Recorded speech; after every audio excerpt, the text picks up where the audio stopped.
მოგესალმებით ფინანსთა სამინისტროს საგამოძიებო სამსახურის თანამშრომლებმა სახელმწიფო პოლიტიკური თანამდებობის პირის მიერ სამსახურებრივი უფლებამოსილების ბოროტად გამოყენების ფაქტზე საქართველოს დევნილთა შრომის ჯანმრთელობისა და სოციალური დაცვის მინისტრის ყოფილი მოადგილე ილია გუდუშაური დააკავეს, რომელიც ამავდროულად აღნიშნული სამინისტროს შესყიდვების სატენდერო კომისიის თავმჯდომარე იყო.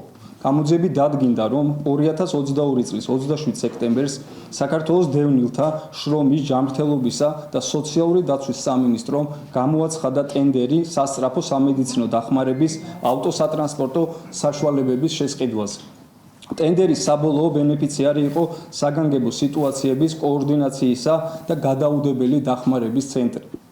ტენდერში მონაწილეობა მიიღო 3 კომპანიამ, ხოლო გამარჯვებულად გამოვლინდა ერთ-ერთი კომპანია, რომელმაც ყველაზე დაბალი ფასი 8,525,876 ლარი შესთავაზა.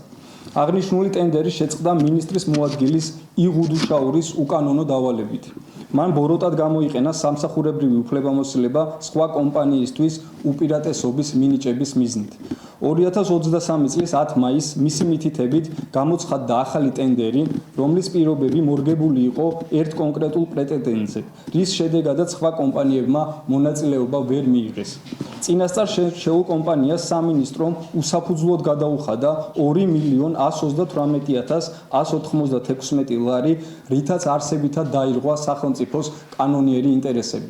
გამოძიება მიმდინარეობს საქართველოს სისხლის სამართლის კოდექსის 322 მუხლის მეორე ნაწილით.